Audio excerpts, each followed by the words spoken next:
வணக்கம் நண்பர்களே, இது உங்கள் எஸ்பி காட்ஸ் யூடியூப் சேனல். அனைவரையும் வரவேற்கிறோம். இன்றைய வீடியோவில் தளபதி விஜய் அண்ணா அதாவது அவர்களின் சமீபத்திய செயல்பாடும் அவரது அரசியல் பயணம் மற்றும் மகளிருக்கான அவர் சிறப்பு வீடியோ பற்றி விரிவாக பேசும். விஜய் அண்ணா அவர்கள் தமிழ்நாட்டின் மிகப்பெரிய நடிகரில் இப்போது அரசியல் களத்திலும் ஒரு புதிய சக்தியாக உருவெடுத்திருக்கார். இந்த வீடியோவில் அவரது அரசியல் என்ட்ரி, சினிமாவிலிருந்து விலகிறது மற்றும் அவரது சமூக பணிகள் மற்றும் முழுமையாக பார்க்க போகிறோம். வீடியோக்கு போகிறதுக்கு முன்னாடி எஸ்பி காட்ஸ் யூடியூப் சேனலுக்கு நீங்கள் ஃபர்ஸ்ட் டைம் விசிட் பண்ணியிருந்தீங்கன்னு சொன்னால் இந்த சேனலை சப்ஸ்கிரைப் பண்ண மறக்காதீங்க. இந்த வீடியோ பிடிச்சிருந்தா லைக் பண்ணுங்கள், ஷேர் மறக்காம உங்கள் ஃப்ரெண்ட்ஸுக்கு இதை ஷேர் பண்ணுங்கள். வீடியோ எண்டில் உங்கள் கமெண்ட்ஸை முக்கியமாக சொல்லுங்கள். இந்த அடுத்த வீடியோவில் இன்னொரு அட்வான்டேஜ் எடுத்துகிட்டு இன்னும் எங்களுடைய சேனலை டெவலப் பண்ண முயற்சிக்கிறோம். விஜய் அண்ணா அவர்கள் கடந்த ஆண்டு தனது அரசியல் என்ட்ரி அதிகாரப்பூர்வமாக அறிவித்திருந்தார். இந்த அறிவிப்பு தமிழ்நாட்டின் அரசியல் களத்தில் ஒரு பெரிய பரபரப்பை ஏற்படும். விஜய் தனது அரசியல் கட்சியின் பெயர் மற்றும் கொள்கைகள் பற்றி இன்னும் விரிவாக அறிவித்திருந்தார். ஆனால் அவர் தனது கட்சியை 2026 தேர்தலுக்கு முன் தொடங்குவதாக அறிவித்திருந்தார். விஜய் தனது அரசியல் என்ட்ரி அறிவித்த போது தனது கடைசி படமான ஜனநாயகன் படத்தையும் அறிவிச்சிருக்காரு. இந்த படம் தற்போது படப்பிடிப்பிலும் இருக்கு. மேலும் ஜூன் மாதத்தில் இந்த படம் நிறைவடையும் என எதிர்பார்க்கப்படுது.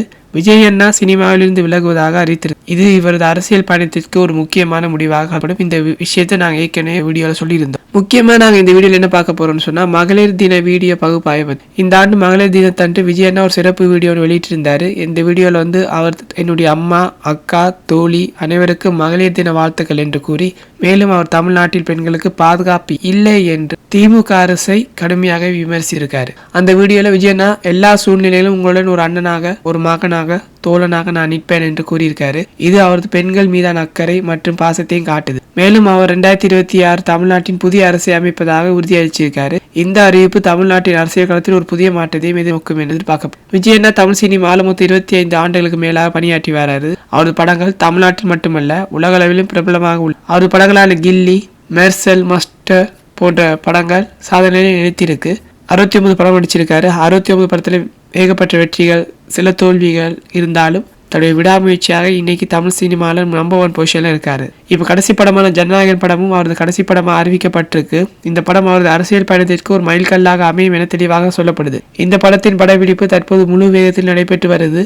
மேலும் ஜூன் மாதத்தில் இந்த படம் நிறைவடையும் என எதிர்பார்க்கப்படுது. அடுத்த ஆண்டு 2026 வெளியிடப்படும் என சொல்லப்படுது. விஜயனோட சமூக பணிகள் அரசியல்ல தொடங்கிய பிறகு ஏகப்பட்ட நல்ல விஷயங்களை செஞ்சு வராரு. அவர் சமூக பணியில மிகவும் சுறுசுறுப்பாகவும் இருக்காரு. சமீபத்துல கூட இப்தார் நோன்பு திறக்கும் விழாவில் கூட இஸ்லாமிய நண்பர்களுக்கு பங்கேற்றாரு. இது அவர் சமூக ஒற்றுமை மற்றும் சமத்துவத்தையும் காட்டுது. மேலும் விஜய் அண்ணா அவர்கள் பல்வேறு அறப்பணிகளும் ஈடுபட்டு வராரு. COVID-19 பரவலின் போதும் ஸ்டார்ட் பண்ணி இன்று வரைக்கும் அரசியல் தொடங்கின போதும் கூட நிறைய பேருக்கு உதவி செஞ்சுட்டு வராரு. பல தானங்களை வழங்கி வராரு. இது அவரது மனிதநேய பண்பையும் காட்டுது. 2026 சிஎம் பொசிஷன்ல இருக்க போறது விஜய் அண்ணா தான். அவருக்கு ஓட் பண்ணுங்க. டிவிகே கட்சியை ஜெயிக்க விடுங்க. டிவிகே கட்சி தான் 2026 ஆட்சி பிடிக்கும்.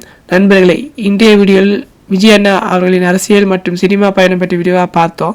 உங்களுக்கு இந்த வீடியோ பிடிச்சிருந்தா லைக், ஷேர் பண்ணுங்க, சப்ஸ்கிரைப் பண்ண மறக்காதீங்க. SP Gods YouTube channel. அடுத்த வீடியோவில் சந்திக்கும் வரை உங்களிடம் விடைபெறுவது உங்கள் பிரசாந்த். பாய்.